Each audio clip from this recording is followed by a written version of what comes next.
I am 43 years old and I cut my sister out of my life in 2013.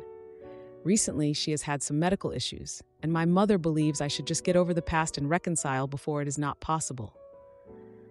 Backstory: my sister and I were never really close. She is 2 years older than me and was the planned child. As such, she was the favorite child, and often I paid for her antics because my parents saw nothing she did as wrong. Despite this, I tried to deal with it until I was 17. I had gotten my first real job building transformers in a factory until my sister, who was then in the military, got pregnant with her first child, who I will call AJ.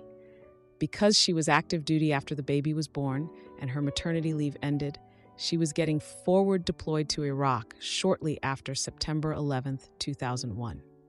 My sister begged me to take care of AJ while she was deployed because my parents couldn't, and the baby's father decided he didn't want to be a dad. The deal was I would move into her house, take care of AJ, and she would pay all the bills and my storage fees for my things that wouldn't fit in the small room she had prepared for me.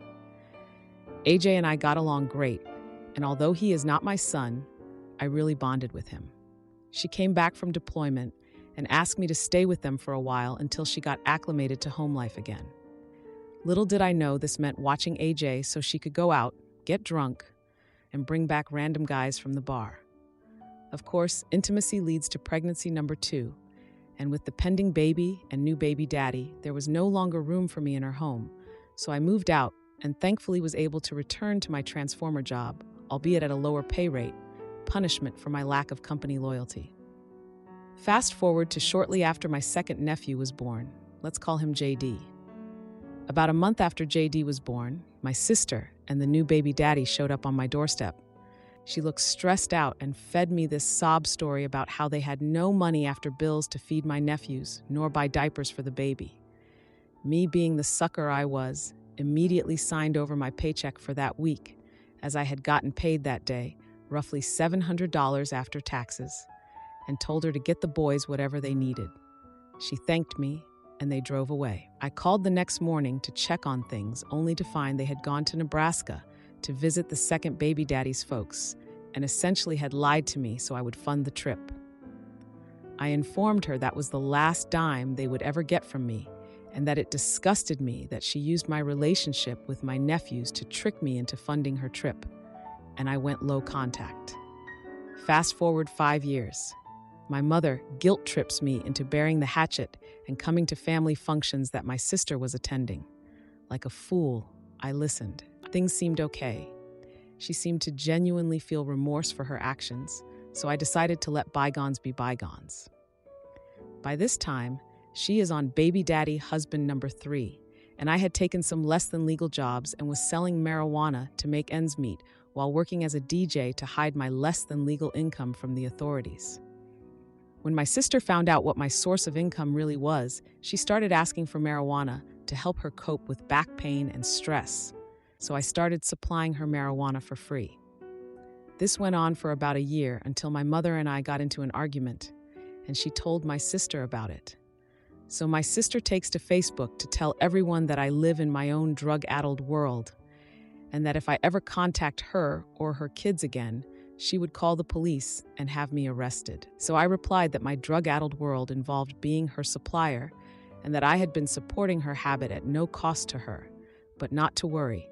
I would never contact them again, and that she is dead to me because she was once again using her kids against me, knowing AJ and I had a really tight bond. After that, I moved out of state and never contacted her again. I cleaned up my life, got a legal job, and found a wonderful woman who has a distaste for drama as much as I do. AJ turned 18, joined the military, and got stationed near me. He hounded my mother for my phone number and tried to start a relationship with me again. He asked me why I suddenly moved away and stopped talking to them, so I showed him his mother's Facebook post and told him while I appreciate him reaching out, my life has become stable, and I have no interest in changing it and inviting his mother back into my life. And by associating with him, it would most certainly draw her attention. So even though he is now a legal adult, we have no real relationship, nor do I want one with him. This may seem petty to some, or punishing the child for the mother's actions, but in reality, this is not my child. I have no responsibilities or obligations to AJ, and it's been almost 10 years since we last spoke. Fast forward to now, my sister has been clinically diagnosed as bipolar and is having stomach problems and has to have surgery. My mother, in her ever nosy and meddlesome ways, is contacting me, requesting I come be there with them and my sister in case the surgery doesn't go well or is unsuccessful. I respectfully and politely declined, citing the past and that my life is better without her drama. She says I'm being selfish, childish, and insensitive to my sister's plight. So Reddit, am I the jerk for cutting my sister and nephews out of my life and not wanting to reconcile? To add, thanks for all the replies and support. I have corrected some grammatical and formatting errors, as well as removed incorrect information, such as the deployment name, as I apparently named the wrong one and don't actually know the name of the operation. Now for an update. Hello again, everyone. Thanks for the kind messages and overwhelming response. I thought I should at least give what I hope is the final update on this situation. My sister had her surgery this past week, and from what I can gather from the last conversation I had with my mother, all seems to have gone well. My mother tried implementing a guilt trip again about how I should have been there to support my sister through her obviously tough time. She was not ready for my response, however. I interrupted her mid-rant and told her that I simply do not care. She was seemingly taken aback by my blunt statement and attempted to go off again, to which I told her to shut up and let me finish my thought. I do not care what happens to my sister. I probably never will, and my life is better without her in it.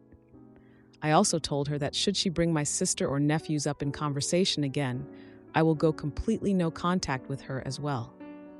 My mother started crying, saying that she was just trying to mend the rift, and that someday we will need each other, and that her mother always raised her and her siblings to be there for one another regardless of feelings, because family is supposed to support one another. I might have stirred the pot a little on that one, as I reminded her that she has a sister she has not spoken to since her own mother's funeral, and that trying to guilt me into repairing my relationship with my sister was rather hypocritical, since she has not done what she's asking me to do.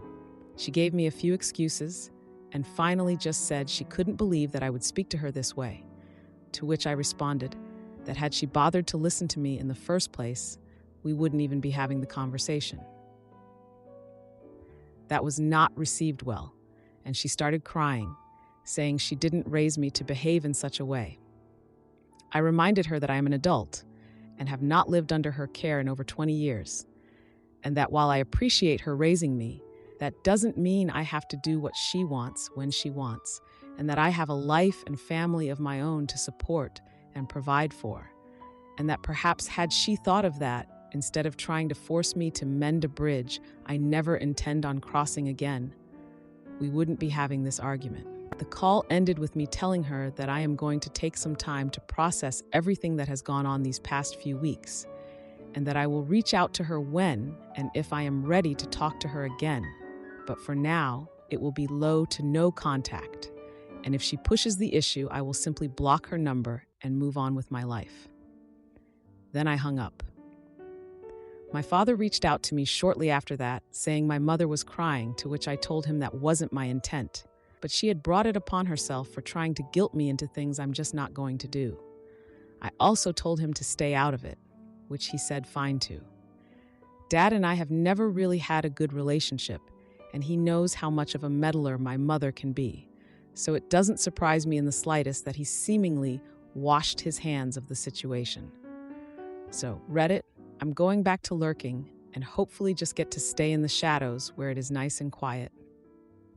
Thanks again for listening to my gripe. If anyone finds themselves in a similar situation, all I can say is do what is best for you. Just because someone is your blood doesn't mean you owe them. Your peace of mind is what matters most. Now, for a few comments before the update. Comment 1. Not the a-hole. You already fell for your mother's guilt trips to reconcile with your sister once, and how did that go again? You'd be a fool to fall for that a second time, so I'd keep your foot down and stick to no as your answer. The biopower diagnosis would just be the extra reinforcement for staying the hell away. If mom doesn't let up, then consider adding her to the no contact list and blocking her, at least for a while. Comment 2.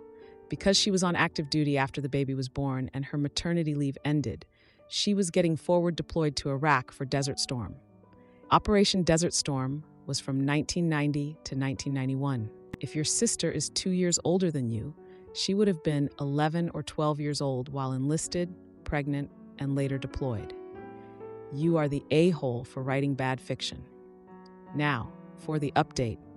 I'm going to make this short and sweet because I don't think I can handle more family drama right now. So, a week after I basically told my mom that she and my sister could shove it, she texts me about my sister's surgery date. She then insists that I come to the hospital for support. Like, I'm sorry, but hell no. I ignore the text and just keep doing my own thing. Work, personal projects, living my best life without the chaos. But then my mom calls me and she's freaking out about the surgery. She mentions that AJ, my nephew, is worried about his mom. I just feel so bad for this kid. He's in a tough spot. Anyway, a few days later, I learned from a family group chat that my sister's surgery is postponed due to complications. The chat is blowing up with everyone discussing her condition, and I'm just over here like, no, thanks. So I mute the notifications because I can't deal with this right now. Then I get a direct message from AJ asking if I'm going to come see his mom in the hospital. He even sent a sad pic of himself holding a drawing for her. Breaks my heart. A couple of days go by and my mom calls me again, but this time she's even more desperate. She tells me that my sister is not doing well and that the family is worried. I can't help but remember all the crap that went down in the past, and I just stand firm in my decision, not getting involved with this. Out of nowhere, I get a message from my brother, who has pretty much been MIA in all this drama. He's like, let's have a small family dinner to discuss everything. So I go, and the atmosphere is just so heavy. My mom starts talking about my sister's health, and my brother suggests that we should all come together for the sake of family. I'm just sitting there quietly, watching everyone play their roles in this drama. After dinner, though, I overhear my mom telling my brother that she feels abandoned by him, and I'm just like, wow, this is rich. I tell them I have plans and that I need to leave, but my mom insists on a group photo. Ugh. The next day, I see the photo all over social media, tagged by my mom, of course. So I decide to comment sarcastically about how they really should have included my sister in the photo. That comment set off a firestorm among my family online. My mom called me, and she was furious. The call ended with her threatening to cut me out of family events entirely. Honestly, I might just let her do it. A week later, AJ messages me asking to meet up. I agree, thinking this could be my chance to talk to him about my mom's behavior. When we meet, AJ tells me that he feels neglected by the family during all of this. He's just a kid, and he shouldn't be feeling this way. I decide to plan a small outing with him, just to get him away from all this family drama for a bit. I think we both need it. To answer a few questions, I haven't spoken to my sister since 2013, and I don't have her new phone number. I only found out about her health issues through my mother and family group chat. I also don't know the details of her complications, and I don't plan on asking. Am I the idiot for exposing my brother's affair and shattering our family dynamics? I, a 29-year-old female, have always had a complicated relationship with my older brother Jack, who is 32 years old. Growing up, Jack was the golden child. He excelled in school, sports, and pretty much everything he did. Our parents were always proud of him, and I often felt overshadowed. Despite our differences, I've always tried to maintain a good relationship with him. Last year, Jack married his high school sweetheart, Lisa, who is 31 years old. Lisa is an incredible person, kind, intelligent, and loving. Our whole family adores her. Jack and Lisa seem to have the perfect marriage, and I envied their happiness. A few months ago, I started noticing Jack acting strangely. Since we live in the same house, it's easy to notice changes in behavior. He was constantly on his phone, secretive about his whereabouts, and just generally distant. One night, curiosity got the better of me and I decided to follow him. What I discovered was shocking. Jack was involved with another woman, Emily, who is 27 years old and a distant family friend who had no idea he was married. He had an entirely separate apartment where he spent time with her, pretending to be single. The worst part? Emily was pregnant, and Jack had convinced her that he was excited to start a family with her. She had bragged about her pregnancy prior, but never disclosed who the father is, which makes me believe she actually knew about his marital status. I was horrified and didn't know what to do. I confronted Jack, and he begged me not to tell anyone. He said he was in over his head and promised to end things with Emily and come clean to Lisa. I gave him a deadline to do so, but weeks passed and nothing changed. Last month, we had a big family reunion. Everyone was there, including Lisa, but Jack didn't attend because he had a work trip. Seeing Lisa there, completely unaware of what Jack was doing, made me furious. I decided I couldn't keep quiet any longer. During dinner, I pulled her aside and exposed Jack's double life. Others somehow listened in, and in a matter of seconds, the news spread like wildfire across the dinner table, exposing his double life in front of everyone. The room went silent, and then chaos erupted. Lisa was devastated but skeptical, and my parents were furious. I decided to take her to the apartment to show her where it was. As we got there and I showed her the apartment, she jumped out of the car and ran to the apartment crying. I have no idea what happened after that, as I was still in the car. Later on, Jack tried to defend himself, but there was no coming back from this. Now our family is in shambles. Lisa has left Jack and filed for divorce. Emily is heartbroken and unsure of what to do about her pregnancy, and my parents are struggling to come to terms with what Jack has done. Jack blames me for ruining his life and says I should have let him handle it in his own time. So, Reddit, am I the jerk for exposing my brother's double life at our family reunion? To add, my brother, Lisa, my mom, dad, and I live under the same roof, and we share one car. I saw that a lot of people were confused by that part. Where I live, this is usually normal, and most families live like this. I didn't even think that would need clarification. Now, for a few comments before the update. Comment 1. Not the a-hole. I find it hilarious when people blame others for ruining their family after doing the most vile things and getting caught. Comment 2. Not the a-hole. Your brother thought he could be promiscuous and face no consequences. He's getting only a fraction of what he deserves. Now for the update. It's been 2 weeks since the family meeting where Jack's affair was revealed. The fallout has been wild. Jack's wife, Lisa, moved out of his apartment and is staying with her sister, Sarah, in another town. I heard it's a small, cozy place, and honestly, I hope it gives her some peace. The rest of the family is still trying to process the shock of Jack's actions. I mean, no one expected him to do something like this, especially with Emily, the family friend. It's messed up on so many levels. Jack's been so distant from everyone. He's completely stopped attending family events, which is saying a lot because he's always been the center of attention. Like he's the golden child, right? The one everyone loves and looks up to. Now it's like he doesn't even exist to the family. It's kind of eerie. My parents are trying to maintain some level of normalcy while also dealing with the chaos Jack's caused. It's a struggle, I can tell. They want to be mad at him, but also want to support him because, he's their son. I attended a family dinner at my parents' house last week. Tension was high, like you could cut it with a knife. Jack's absence was obvious, and honestly, it felt weird. We all avoided bringing him up during dinner, which just felt wrong. I mean, how do you ignore the obvious issue? The conversation mostly revolved around Lisa and how she was coping. My mom mentioned wanting to reach out to Lisa, but was unsure of what to say. I could see the worry in her eyes. My dad suggested giving Lisa some space, but he looked worried too. I think they're both worried about Lisa, but also about Jack. It's a tough spot to be in, for sure. During dinner, I received a text from Emily asking to meet up for coffee. I hesitated at first, but eventually agreed, just out of sheer curiosity about what she wanted to discuss. We met at a small cafe near Emily's apartment. When I walked in, Emily looked anxious, like she was about to give a big presentation and had forgotten all her notes. She started talking about her pregnancy and how confused she was. I learned that she still believed Jack was single and hadn't heard from him since the revelation. Poor thing. She mentioned that Jack had promised to support her, but he hadn't done anything since the affair was uncovered. I felt bad for her. I offered to help Emily figure out her next steps, but I wasn't sure how much I could actually do.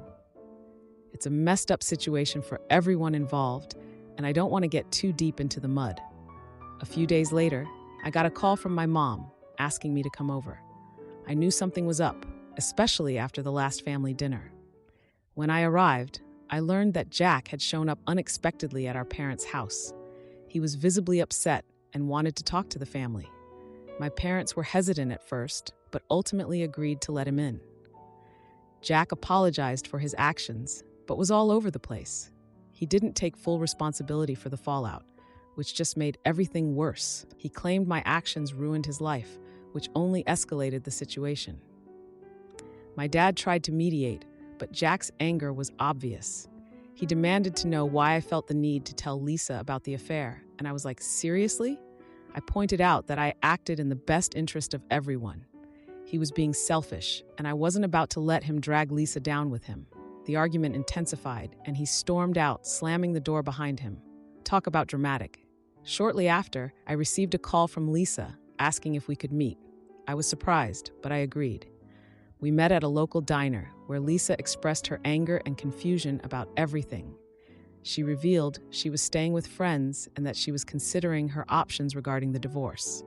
It's hard to hear her like this. Back at home, I found an unexpected message from Emily, asking to meet again. She mentioned considering moving away to start fresh and wanted my opinion. I told her I thought a fresh start could be good for her, but it's ultimately her decision. My parents arranged a family gathering for the upcoming holiday, wanting to bring everyone together. Jack hesitated to attend, still angry about my involvement, but he knew he had to face the family. The gathering took place, and everyone arrived with an air of unease. Jack showed up late, and the room fell silent as he entered. It was super awkward. The family dinner ended with unresolved tensions hanging in the air, leaving everyone uncertain about the future. Edit. It's been a week since the family dinner. I checked in with Lisa, and she's still processing everything, but feels a bit better. She plans to stay with her sister for now. I also caught up with Emily. She's considering a job offer in another city. We talked about it, and I think the fresh start will be good for her. My parents are trying to get Jack to talk to a counselor, but he's resistant. The family is still divided. Am I the idiot for towing my own car after my husband refused to fix his broken truck? My husband and I are struggling right now, much like most other people. He is currently the only one working after the company I worked at closed its doors 6 weeks ago, and I have not been able to find other employment. I still pull my weight, I still pay half the bills, and now that I am home 24 hours a day, I clean the entire house and cook all the meals. Well, his truck just broke down roughly 4 weeks ago, and since I was out of work, I told him he could use my vehicle until he finds an alternative. I've been extremely irritated with the arrangement, despite telling him he could use my vehicle. The reason is that he has been using it for more than just work, and he takes off with my vehicle at least twice after getting home from work, to either go run to the store or whatever else. He has put 3,137 miles on my vehicle since he started using it. And to put it bluntly, I never have my vehicle anymore. Literally, never. So I started really pushing him to get a new vehicle because I am done with this arrangement. He started searching maybe a week ago, and he told me he was going to get a hybrid car because it was more fuel efficient, as his work is an hour and 15 minutes away. He went to go look at a car he decided on yesterday morning. Well, he came back yesterday afternoon towing a truck. It's important to note that this is his dream truck. He has wanted one of these for a long time. But here's the problem. The truck isn't running. It needs extensive work. It's a project at this point that we do not have the money to fix. I asked how much he bought it for, and he tells me $3,800, which is $650 more than the car he was going to get. And when I commented on the work that needed to be done, he says, "I will figure it out. I know people." So I said, "Well, you had better call those people now because you're not taking my vehicle anymore." He just looked like a deer in headlights and didn't understand why I would no longer let him use my vehicle. And I told him plainly exactly what I told him last week. I was done with this arrangement. He was supposed to get a ready vehicle so I could have my vehicle back. He says he understands, but he can have this vehicle done in a month or less, and that given the model and condition of the truck, he got it for a steal. And where it's his dream truck, he couldn't walk away from it. And I get that, but I'm done being literally trapped at the house. He is gone from 3 a.m. to nearly 5 p.m., 6 days a week. He seems to think that since I'm not working, and since we are married, and since he would do the same for me, that I should be more lenient and understanding here. I truly can't do it though. I want my vehicle back, and this truck was a poor purchase, so he is not using my vehicle anymore. Am I the jerk? Now, for a few comments before the update. Comment 1. You are being completely reasonable. I usually write a lot, but what else is there to say? He has wasted money you cannot afford, and he has completely ignored your situation of being stuck. He needs a reality check. Do not let him take your car. Comment 2. Not the a-hole. He did something without consulting you after agreeing to a different plan. He made his bed. The functioning vehicle is your vehicle, and he has already abused your goodwill. Good on you for setting boundaries and sticking to them. Now, for the update. It's been just over a month since I posted about my marriage issues, and things are still a mess. My husband is still driving my car, and he hasn't even touched the truck he bought. I've been telling him for weeks that I need my car back so I can run errands and make it to my appointments. He keeps saying he's going to take care of it, but his work schedule is always too busy. Seriously, since when does being an electrician mean you don't have time to fix a freaking truck? It's just an excuse, and I'm so over it. So finally, I decided to handle it myself. I called the mechanic he usually goes to and asked about the truck. The mechanic told me that the truck needed a lot of work and wouldn't be ready for at least another month. A whole month. That night, I confronted my husband about the timeline, and he just brushed it off like it was no big deal. I can't even explain how angry I was. I started planning how to get my car back. While I was trying to figure things out, I noticed my husband was spending more time on his phone lately. He was getting a lot of texts and phone calls, which seemed weird. One evening, while he was in the shower, I took his phone and saw a text from a friend asking about the truck repairs. I found out he had been taking the truck to his friend's place for work instead of the mechanic. He wasn't even paying the mechanic to fix it. I confronted him about it, and he said he was just trying to save money. I made it clear that he needed to prioritize getting my car back and fixing the truck properly. A few days later, we had a family dinner planned at my parents' house. My parents invited my sister and her husband as well, and it was supposed to be a fun evening.